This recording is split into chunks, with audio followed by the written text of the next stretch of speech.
Hi, எல்லாருக்கும் வணக்கம். Welcome back to our channel. இன்றைக்கி வீடியோவில் நம்ம என்ன பார்க்க போகிறோம்னு பார்த்தீங்கன்னா, வரலட்சுமி விரதத்தை பற்றி தான் பார்க்க போகிறோம். வரலட்சுமி விரதம் ஏன் இவ்வளவு சிறப்பு தெரியுமா? வரலட்சுமி விரதத்தை முதலில் செய்தவர் யார்? மகாலட்சுமி சாருமதிக்கு நேரில் கொடுத்த அருள் என்ன? இந்த முழு வரலாற்றையும் தெரிந்து கொள்ள வீடியோ முழுமையாக பாருங்கள்.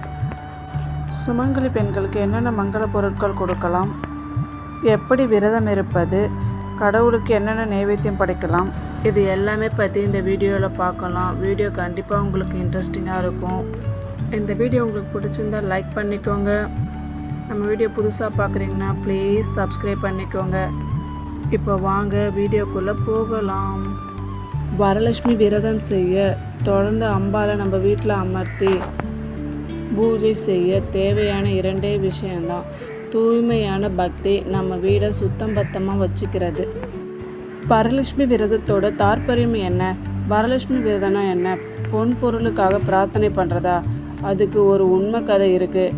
அம்பாலே நேரில் வந்து என்னை வழிபடுங்கன்னு சொன்னாங்க. வரலட்சுமி பூஜை பண்ணுறதுக்கு முன்னாடி நாம் விநாயகருக்கும் குலதெய்வத்துக்கும் நன்றி சொல்லணும். அவங்களுக்கு முதல் படையல் படைக்கணும். பிறகு சாருமதி அவங்க மகள் ஷியாம்லா தேவியும் இவங்களை வணங்கி தெய்வங்களுக்கு தர வேண்டிய மரியாதை அவங்களுக்கும் தரணும். ஏன்னா இவங்களால தான் இந்த வரமகாலட்சுமி விரதம் பூஜைக்கு பிள்ளையார் சொல்லி போட்டது. இப்போ வாங்க அந்த வரலாற்றோடு தொடர்புடைய அந்த கதையை பார்ப்போம். உண்மை கதையை பார்ப்போம். குந்தினாபுரத்து மாமன்னர் புத்ராசார்வாவின் மனைவி சாருமதி குணத்திலும் மனத்திலும் தாயானவள். தன் மக்களுக்கும் வேலையாட்களுக்கும் கொடுக்க வேண்டிய மரியாதையும் தன் கணவருக்கு கொடுக்க வேண்டிய மரியாதையும் தன் கணவரோட குடும்பம் அம்மா அப்பா அவங்களுக்கு கொடுக்க வேண்டிய மரியாதையும் கொடுத்து அப்படி பார்த்துக்கிட்டாங்களாமா. சுத்தத்திலும் பக்தியிலும் மேன்மை பெற்றவளாம். அவங்களோட குணம் அவங்க நாட்டு மக்களிடையே பிரதிபலித்ததாம். நம்ம மகாராணி மகாராணி மனசு உயர்ந்த ராணி அப்படின்னு சொல்லி கொண்டாடினாங்க. சாருமதி மட்டுமல்ல, அவங்க கணவரும் நல்ல குணமுடையவர். இப்படி மக்கள் மீது இவங்க வச்சிருக்க அன்பை பார்த்து மகாலட்சுமி தாயாரை பெருமை கொள்கிறார். ஒரு நாள் சாருமதி கனவில் லக்ஷ்மி தாயார் தோன்றி வரலட்சுமி விரதத்தை பற்றி சொன்னாங்க. அதுக்கப்புறம் அதை எப்படி கடைபிடிக்கணும், அதுக்கான வழிமுறைகள், யாரெல்லாம் கூப்பிடணும், அதை மாதிரி நிறைய விஷயங்களை சொல்லி அந்த பூஜையை பண்ண சொன்னாங்க. லக்ஷ்மி தாயார் கனவில் சொன்ன வரலட்சுமி விரதத்தை கடைபிடிக்க தயாரானாங்க. தான் மட்டும் விரதம் இருந்து பயன்பெறணும்னு நினைக்காம நாட்டு மக்களையும் விரதம் இருக்க சொல்லி அவங்களுக்கும் அந்த வழிமுறைகளை சொல்லி தந்தாங்க. எப்படி கலசம் வைக்கலாம், எப்படி அப்பு கட்டி விரதம் இருப்பது, அம்மனை எப்படி வரவழைப்பது, இதை போல் எல்லாத்தையும் மக்களுக்கும் சொல்லி கொடுத்து அவங்களும் பயன்பெறணும்னு நினைச்சாங்க. வரலட்சுமி விரதத்தன்று எல்லா வேலையும் பரபரப்பாக நடந்துட்டு இருந்துச்சு. சாருமதி அம்மா எல்லார்கிட்டையும் வேலையை பிரித்து கொடுத்து அவங்கவுங்கள செய்ய சொல்லிட்டு அவங்க போயிட்டு அந்தபுரத்தில் இருக்க ஊஞ்சலில் படுத்து தூங்கிட்டாங்க. வரலட்சுமி பூஜைக்காக அஷ்டலட்சுமிகளையும் அழைத்து வீட்டுக்கு வரவழைச்சிட்டு வரலட்சுமி விரதத்தை முழுமையாக முடிக்கவில்லை. இதையெல்லாம் பார்த்த லக்ஷ்மி தேவி சாருமதிக்கு புரிய வைப்பதற்காக மாறு வேடத்தில் பாட்டி போல் மாறு வேடமிட்டு வந்து அந்த பாட்டி பார்ப்பதற்கு ரொம்பவும் ஏழ்மையான ஒரு கிழிந்த அழுக்கு புடவை கட்டியிருந்தாங்க. இந்த பாட்டி சாருமதியிடம் போய் சொன்னதும் சாருமதிக்கு மிகவும் கோபம் ஏற்பட்டது. ஏன்னா மகாராணிக்கே ஆன கர்வம் சாருமதியிடம் கொஞ்சம் இருந்தது. கோவப்பட்ட சாருமதி அந்த பாட்டியின் கன்னத்தில் ஒரு அறை விட்டாங்க. அந்த அறை எப்படி இருந்ததுன்னா உலகமே அரள்ற அளவுக்கு ஒரு அடி. லக்ஷ்மி தேவி ஒரு நிமிஷத்தில் அந்த இடத்த அழிச்சிட்டு போயிருக்கலாம். ஆனால் கோவப்படாமல் அந்த இடத்த விட்டு பொறுமையாக அழுதுகிட்டே வெளியேறிட்டாங்க.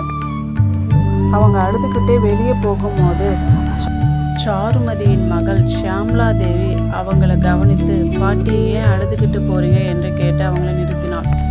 அப்போ அந்த பாட்டி நடந்த எல்லாத்தையும் ஷியாம்லா தேவி கிட்ட சொன்னாங்க. ஷியாம்லா தேவி, கோவப்படாதீங்க பாட்டி, எங்கள் அம்மா பண்ணாத பூஜையை நான் பண்ணுறேன் பாட்டி, நீங்கள் என்கிட்ட பூஜை எப்படி பண்ணணும்னு சொல்லுங்கன்னு கேட்டாங்க. மகாலட்சுமி தாயார் சொல்ல ஆரம்பித்தாங்க. சாருமதிக்காவது கனவில் தான் சொன்னாங்க.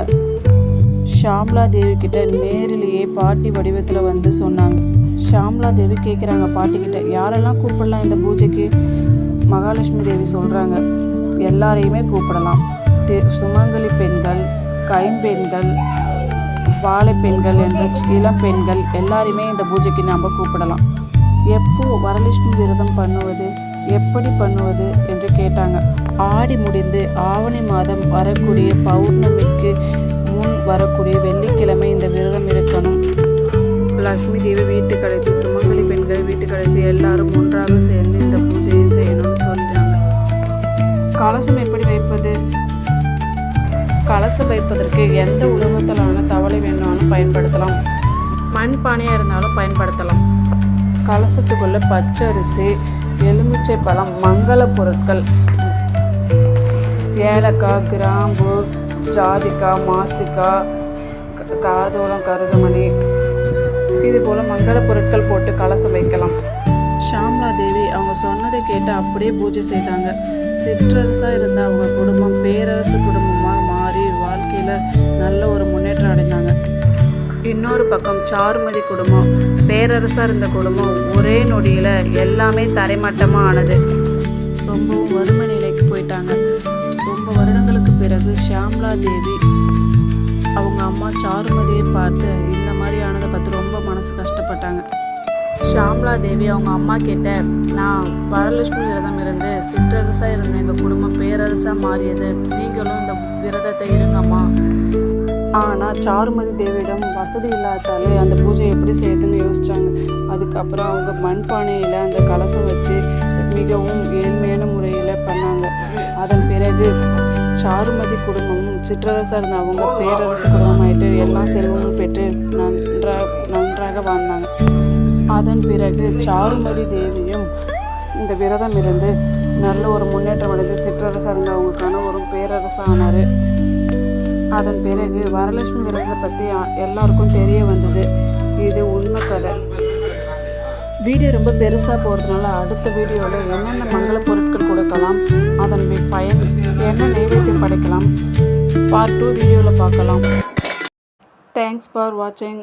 அப்படியே நம்ம சேனலை சப்ஸ்கிரைப் பண்ணி சப்போர்ட் பண்ணுங்கள்.